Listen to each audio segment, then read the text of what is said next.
A blessed day, everyone. Ako po si Elder Jovi Lefranca, isa po sa mga newly ordained elders at isa ring adult officer ng PMCC Portwatch na Baliches Lokal. Ako po ay isang full-time mom with 2 kids. Ang husband ko po ay dating OFW. During pandemic, siya po ay natigil sa pagsisiman, ngunit tunay po na ang Diyos ay mabuti at ang kanyang kabutihan at kahabagan ay karanasan po ng aming pamilya. Dahil hindi niyo po kami pinagkukulang sa pinansyal man o sa mga problemang dumating sa amin. Sa ngayon po, kami ay mamunting hanap buhay at ito po ang aming source of income. Tunay mga kapatid at mga kaibigan, na pagtapatan lamang po natin ang ating paglilingkod dahil ang Diyos ay hindi liko at lilingapin niya po ang ating mga gawa.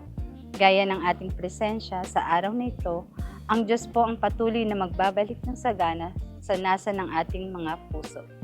Kaya naman po, sama-sama po natin tanggapin ang biyaya mula sa Diyos sa pamamagitan ng kanyang mga salita. God bless everyone. Ating luwalhatin ang Panginoon. Ibigay natin ang nararapat na pagpupuri, pagluluwalhati, pasasalamat at pagkilala. Ang Diyos ay mabuti. Glory, glory. Accept the praises of your people. Because your goodness, your mercies, your endless blessings are truly very, very evident. Kitang-kita po namin ang iyong mga kabutihan, ang di nagsasawang pagmamahal.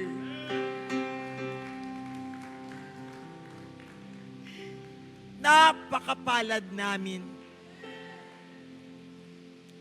At ngayon po, pagindapatin mo kami muli.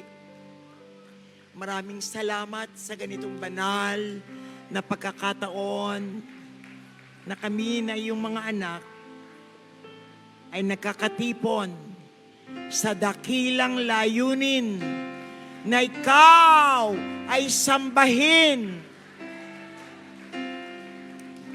ang iyong banal na patnubay at pangunguna ay mapa sa bawat isa sa amin. Sa pangalan ni Jesus. Amen! First of all, I'd like to take the opportunity to truly congratulate and greet our beloved fathers. Patayuin natin ang lahat ng mga tatay. Amen. There you go. Kitang-kita, ebidensya. There. Okay, there you go. Okay, lahat ng mga tatay. Palakpakan natin sila. This is your day. Yung sa mga Mother's Day, tapos na tayo, di ba? Ngayon, ang nasa limelight, nasa spotlight, ay ang mga dakilang mga ama. Come on, palakpakan natin sila. We are all blessed in the sense that today, right this hour, lahat tayo ay mapalad. Alam niyo kung bakit? Sapagkat meron tayong mga pagkakataon na may pahayag sa Diyos to express to our God our faith. May pananampalataya ba kayo sa Diyos? Yan. Okay. Huwag niyong pipigilin ang sarili niyo. Pwede tayong sumigaw dito ng malakas na malakas na malakas. Huwag niyong pipigilan. Ang mga hindi lang pwede, yung mga pipe. May mga pipe pa dito. Mga pipe, mga apa. Napakalaya natin. Na maaari nating ipahayag ang ating pananampalataya sa Diyos, ang ating pag-ibig sa Diyos, na sabi sa unang Pedro, sa 1:8, siya na hindi natin nakikita, pero ating iniibig. Hindi natin siya nakikita, ngunit tayo ay sumasampalataya. Tama ba ako doon? Tama ba ang kasulatan? Do you love God? Yan. Yung lakas ng sigaw nyo, yan ang sukatan ko kung gaano nyo kamahal ang Diyos. Okay? Mahal nyo ba ang Diyos? Oh, yan, lumalakas na. Lumalakas na, no? Pangalawang tanong, beses. Yan. Minamahal nyo ba ang Diyos?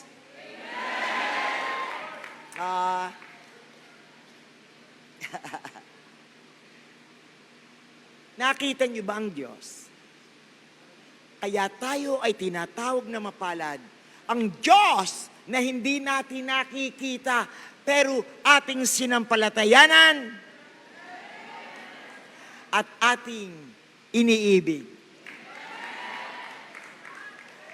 What a wonderful, blessed opportunity.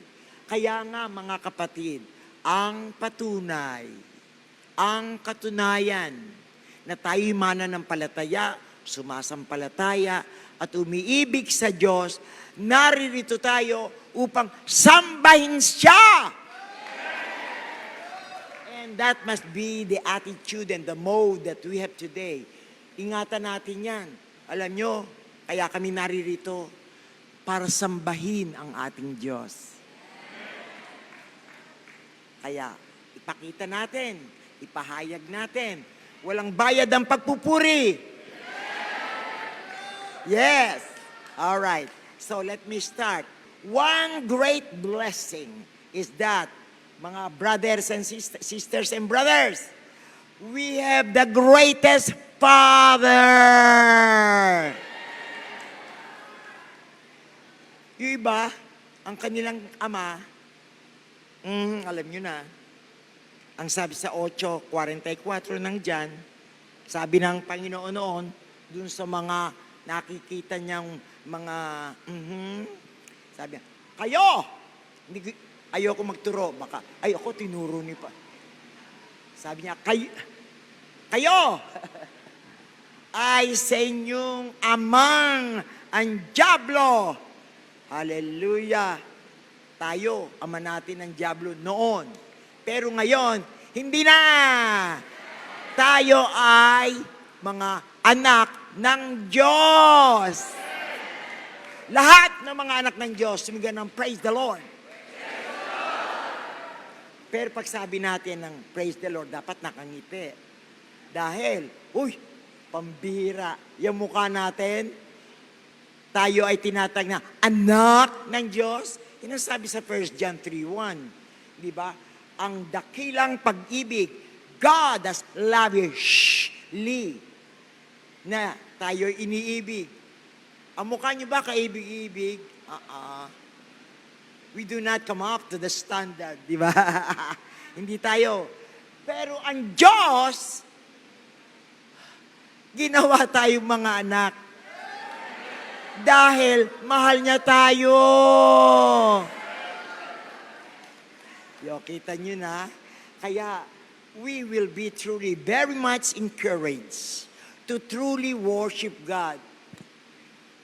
Nakakasamba tayo sa Diyos na hindi natin nakikita, pero iniibig natin siya, kaya sinasamba natin.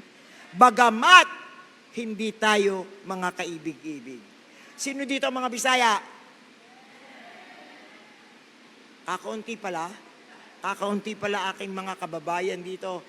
Again, sino dito mga Bisaya? Damo gali ang ato nga mga kasimuan wade. Yan, biliman, di naman kita takos sa atong mga kaugalingon. Diba? Yan. Yung pili kita sang Ginoo na maging mga anak. Ibig sabihin, tayo hindi karapat-dapat. Naging anak? Wow! Naging anak ng Diyos! Kitang-kita ko ito, nakangiti kayo. Meron isang hindi nakangiti. Hallelujah. I can see your smile. It's expressive. It's an indication that you are happy. I am a son of God. I am a child of God. Isigaw nga natin nyo. Ha? Are you happy? Sabihin natin na nakangiti, I am a child of God. Yon, nakangiti. Yan. Yan. Now, pero hindi yan ang message ko ngayon. Sinamantala ko lang yan dahil nga, we are truly celebrating the Father's Day. That must be S apostrophe. Father's apostrophe. Marami. And also, we are happy.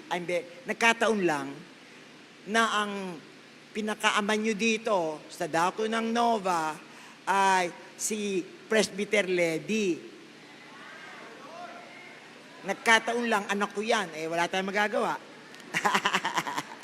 Nagkataon na anak ko. Pero I could see that he is a very good father dito sa Novaliches.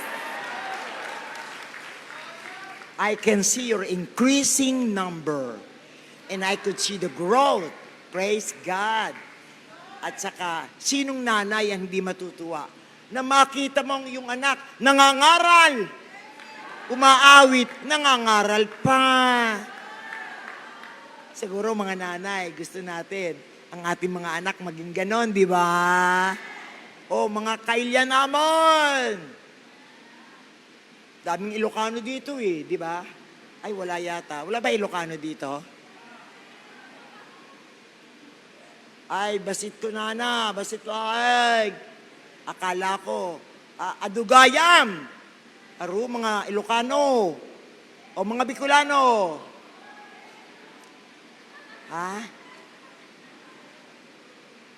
Iwaon ang kagurangnan. Mga kapatid nga boss, yan. Marahayon ang kagurangnan. Sa Bicol yan. Kakunti pala Bicolano dito. God is good! Ngayon, patutunayan ko sa inyo mga kapatid, dahil this is our text. Ang sabi ng kasulatan sa 4:15 of Ephesians, 4:15 of Ephesians, what is the goal of our wonderful Father for us? Our Father's God is our Father. And what does this good, wonderful Father wants us for us? Yan malaman natin. Sinasabi ko sa inyo, ang Diyos ay mabuti. Now, and what is this wonderful, good Father wants us to attain? Ang sabi, let's have English naman, okay? Kundi, Ephesians 4:15, instead, speaking the truth in love, we will, kasama kayo dito, we will in all things grow up into Him who is the head, that is Christ. Okay, yan ang unang pahayag. Ang gusto ng ating Diyos, tayo daw ay lumago. Yes. Kayo mga may anak, you don't want your children to be retarded. Di ba lahat ng mga bata cute? Hindi kayo payag doon. Lahat ng bata cute. Cute sila sa mata ng kanilang mga nanay. Mga nanay lang naman. Huwag kang mamimintas. Mga nanay, huwag kang mamimintas ng anak ng may anak. Magkakaroon ka ng kaaway. Pag sinabi mo, Sister, ba't ganyan ang mukha ng anak mo? Saan mo ba pinaglihi yan? Ay, nako, magkakaroon ka ng kaaway. Because mothers, alam ko, in the eyes of mothers, all children are cute. Yan, tingnan nyo katabi nyo, nung maliit yan, cute yan. Young people, di ba? Lahat cute. Eto na, pagka lumaki-laki na, hindi na cute, nakakatakyut na. Nakakatakyut. Bakit? Ngayon, di malaman, kung sino nagsasalita. Diba? Mas malakas pa boses sa mga nanay. Aminin, sa sanlibutan nyo naman.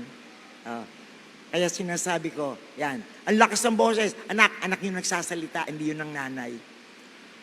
My dear beloved, here is now the declaration of our God.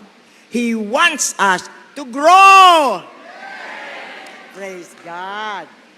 So, when a child has grown up, pambira, 15 anyos na, kita natin, yung bata, kung ano salita nyo, yung bagong anak siya, nung 1 year old, yung 1 year old, 2 years old, yan.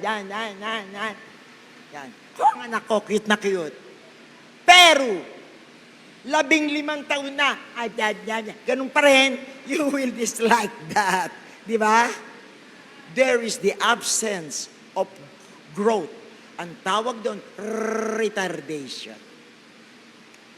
Mayroon tayong mga hapon dito, kaya gusto kong magamit ang Nihongo.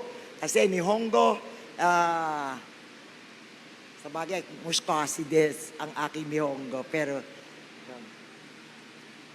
mga kapatid, yan ang unang iisipin natin. Ano ang gusto ng Diyos sa akin? Tayo ay lumago! Okay. Tatanda niya, iuwi ninyo yan. After this message, let me say, you will never be the same. Pagkatapos natin tanggapin ang salita ng Diyos, mga Bisaya, mabato nato ng pulong sang Ginoo, di naman kita maging mga kinahanglan, mag-auswag. Amen. Huwag kayong mag-alala kung nagbibisaya ako, nagpa-practice lang ako. Pero, I will translate. Ang gusto ng Diyos sa atin, tayo ay lumago. Sino dito ang mga negosyante? Mga negosyo. Mga negosyo. Di ba may negosyante tayo? Di ba gusto natin lumago? Okay, lahat tayo. In all aspect, that is, okay, in the material world, everyone would like to grow in school, wherever, but at this point in time, how many of us would like to grow spiritually? And that is one thing that I'd like to unlock today. Nilakpasan lang natin, pero anong sabi sa Ephesians 4:13? Okay, it says there, until we all reach unity in the faith, okay? And in the knowledge of the Son of God, and become mature. And by God's grace, ito mga kapatid, naririto ang katuturan, the definition of the word mature or maturity, attaining to what? To the whole measure of the fullness of Christ. That is maturity. What is maturity? Attaining the whole measure of the fullness of Christ. Sa ecclesiastical terminology, ito ang tinatawag, o doctrinally speaking, ito ang tinatawag na Christ-likeness. In Romans 8:29, this is the ultimate goal. Ito ang gusto ng Diyos para sa atin. Kaya binibigyan kong liwanag, ito ang gusto ng Diyos sa atin. Ano yan? For those God foreknew, He also predestined to be conformed to the likeness of His Son. Oh, praise God. That is God's goal for us. To be in conformity, meaning to be like His Son. Kaya iuwing nyo na yon. Christ-likeness. Christ-likeness. Alright? Mga kapatid, at ito ang gusto kong ianlak sa inyo.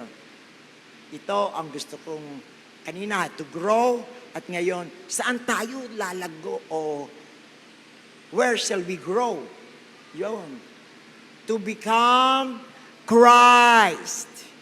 Christ-likeness. But there are preliminaries. Pastor, hindi, tatanong ko muna kayo, gusto niyo bang maging katulad ni Kristo? Siyempre naman. Ay, iba, ayaw. Walang sapilitan dito. Okay, liwaton. Muchido kudasai. Yan, may hapon, kaya naghapon ako. Mhm. Mga kapatid, how many among you would like to be Christ-like? Yan, tama yan. So, eto na. Mga kapatid, the first, sasabihin natin, prerequisite, ang isa sa kinakailangan upang ma-attain natin. Dahil ang talatang ito nagsasabi, for 13, until we reach hanggang sa maabot natin daw ang kaisahan ng pananampalataya. And speaking of faith, we can say it's a fact that, different faith truly is all around us. Sari-sari, ang mga pananampalataya. Mayroong pananampalatayang mali! May pananampalatayang patay. Patay. Ibig sabihin, yung sabi ni Santiago, at ang pananampalatayang walang gawa, patay. 2:26 of James. Yan. Ano ay binibigay ko sa inyo? Sari-saring pananampalataya. Okay. Yan. Sari-sari.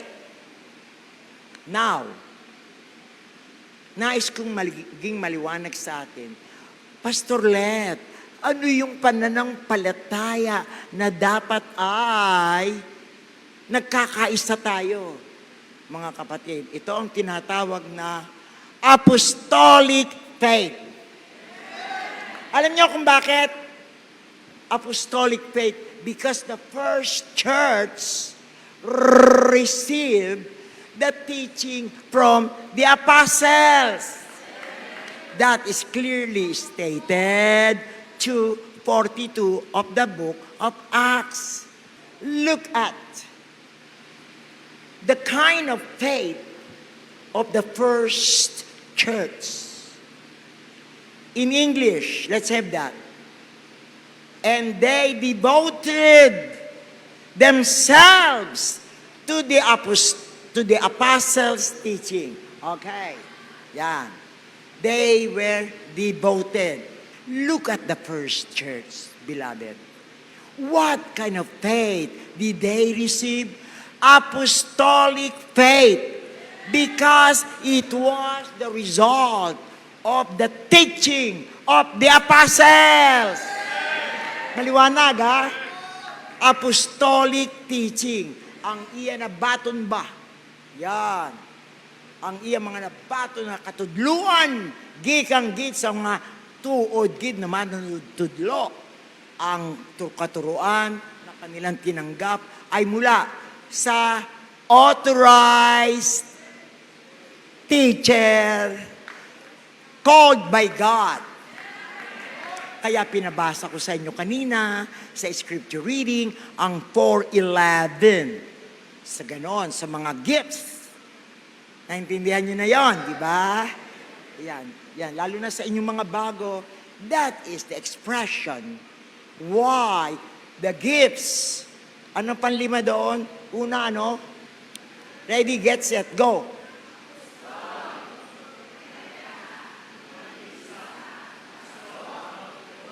Yes.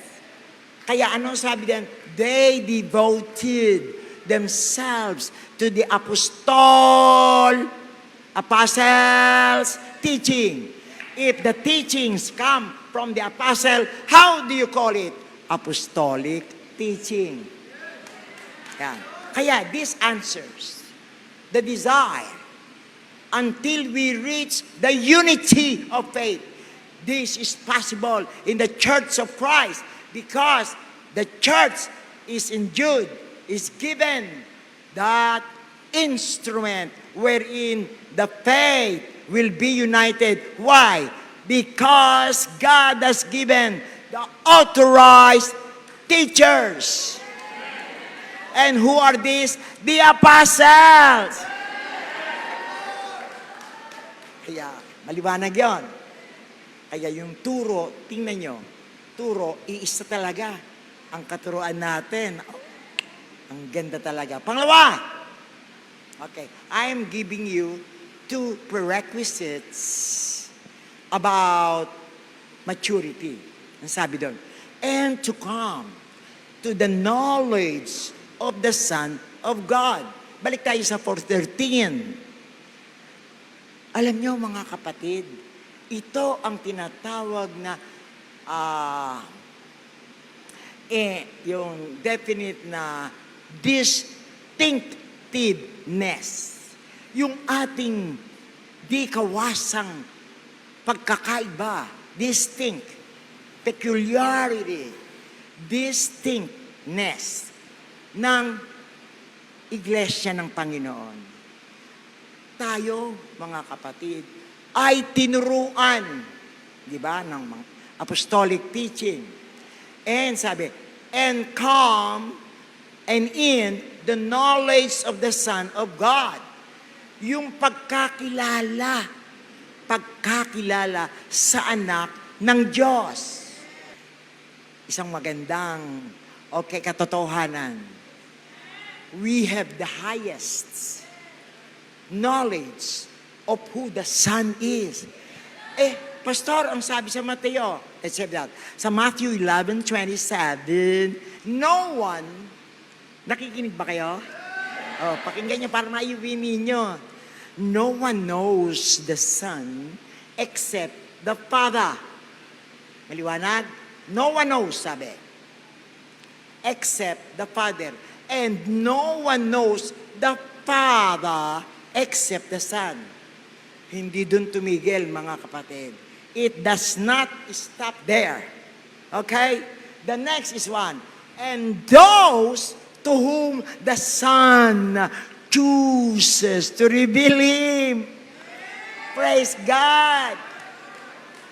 Tagalogin natin. Ako, pasensya na kayo, nakakaantok talaga itong message ko. Wala daw nakakakilala sa Ama, kundi yung anak. At yung anak naman, wala nakakakilala, at kundi yung Ama. Pero hindi din tumigil. Oh, my dear brother and sister. Anong sabi?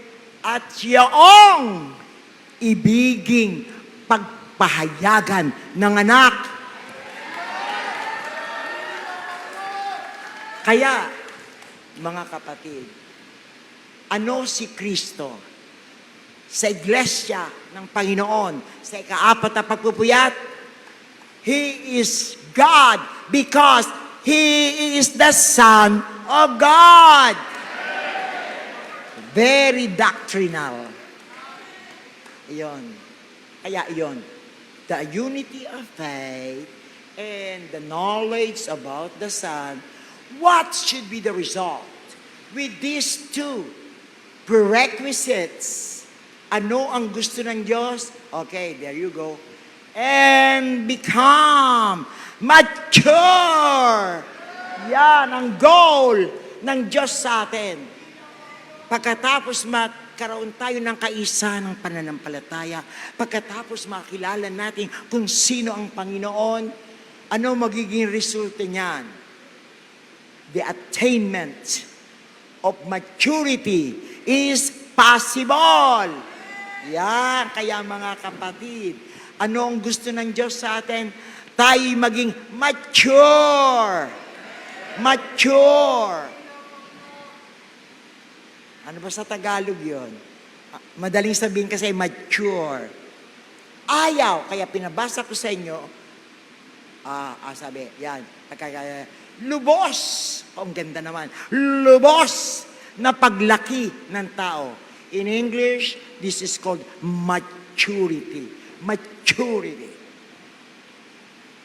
Mga kapatid, sa 14, tingnan natin, ito ang ayaw ng Diyos.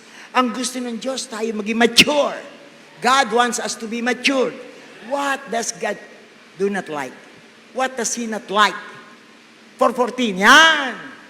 Oy, basahin natin. Ano ang ayaw ng Diyos sa atin? Ang gusto kasi ng Diyos, tayo maging may lubos na paglaki. God wants us to be mature. Ano ang ayaw niya? Ayan. Na tayo will no longer be infants, tossed back and forth by the waves, blown here and blown there by every wind of teaching and by the cunning at craftiness of men in their deceitful way. Scheming. Ayaw ng Diyos, tayo manatiling mga sanggol. Pastor, paano po yun? Pag ikaw ay nasa kategoryang, Sister, sisimba ka ba? Teka muna, titingnan ko. Brother, sisimba ka ba? Teka muna, isipin ko nga, ano ba? Para dun sa bulaklak, He loves me. He loves me not. He loves me. Ay! He loves me not. Hindi ako sisimba. Ewan ko kung ilan dito ang sinasabi. Sister, pangyayari to, tunay talaga to. Nako, may nasalubong ako sa hallway, dun sa Marikina. Isang young people. That was Sunday afternoon. The next day would be camp. Sabi ko, Sister, pupunta ka. Are you going to join the camp? Alam niyo, sabi sa akin, bakit? May camp ba? That was the question. Bakit may camp ba? Nako, ayaw ng Diyos na tayo manatiling mga hilaw, immature. Alright. Ngayon, mahaba pa yun pero putulin na natin. Ang gusto ng Diyos sa atin ay yung tayo ay maging mature. And what is, bibigyan ko lang kayo ng dalawa, mga kapatid. Sa Jeremiah, palagay ko dapat ituloy ito ng ating mahal na presbyter. Jeremiah 17, verse 8. Itong talatang ito ay nagpapahayag ng yung katangian, yung larawan ng pagiging mature. Una, yan. He will be like a tree. The metaphor that is used is that maging puno. Kaya tingnan nyo mga puno, sari-sari. May punong mataas, may punong maliit, may punong mataba. Hallelujah. Yan. He will be like a tree planted by the water that sends out its root by the stream. Una, kung gusto mo na ikaw ay maging matured, you must be in the right habitation. You must be in the right place. Kaya ano sabi daw? Ang puno ay doon nakatanim, planted along the streams. Ano makikita natin sa bukal, sa stream? Ano lake? Ano ba lake sa Tagalog? Basta may tubig. Lawa. Tayo daw, doon itinanim. Tree is a metaphor of the believers. We were planted doon sa streams of water. Ano makikita natin doon? Kung kayo nakapikit, hindi nyo makikita yan. Ayan. Yan, kita nyo na. Tubig. Gusto mo maging matured, dapat naroroon ka sa kalagayan. The right habitat. Ano yun? You must be placed in the place where there is water. Ang unang kailangan ng puno ay Tubig. Yon, tubig. Kaya mga kapatid, gusto ko makita nyo, saan tayo inilagay ng Diyos nang tayo sumampalataya? 2:47 of the book of Acts. Praising the Lord and gaining favor. And those that were saved were added to what? Mga kapatid, para tumbok na tumbok, let's have the King James Version. where these people who believe, where were they added to? Yon. Yon! Basahin nyo nga. Kayo naman ang bumasa. O kasama dyan ang di marunong bumasa. Praising God. Ready, get, set, go. Praising God.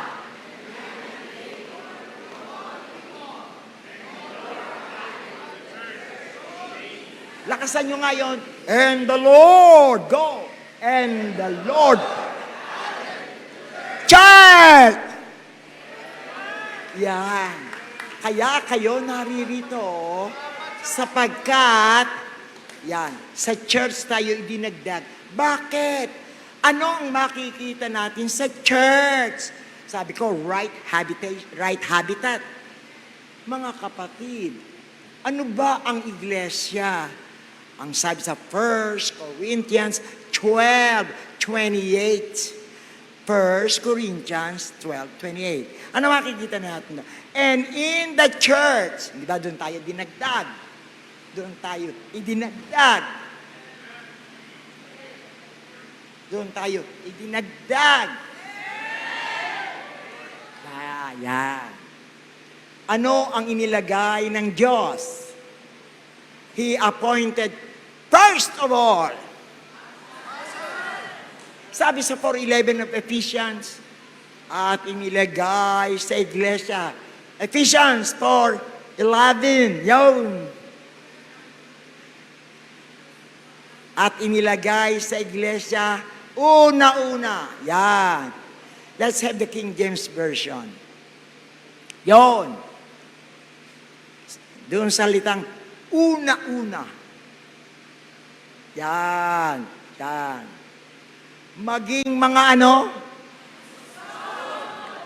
Anong kaloob ang inuna ng Diyos? Yes. Kaya mga kapatid, alam ko sinusundan niyo ako, apostol. Bakit? Ano ba ang kalagayan? Ano ang papel na ginagampanan ng apostol? Mga kapatid, ano ang papel na ginagampanan ng kaloob ng pagka-apostol? Mga kapatid, dahil una-una sa lahat. 2 Timothy 1:13. 2 Timothy 1:13. Ano ang papel na ginagampanan ng apostol? Yan. Oy! Timo! Palitan natin. Father Del Rosario, ano ba pangalan mo? Ha? Antonio! Palitan natin. I-replace natin. Kasi dito si Timothy. Ano sabi ni Pablo? Timo! Kung si apostol buhay, tatay niya, oy, Antonio! Anong Tony? Antonio! Parang pangalan na maaskad ng mga iba nating mga atin-atin lang, mga pastor natin. Ano pangalan mo? Ano ho?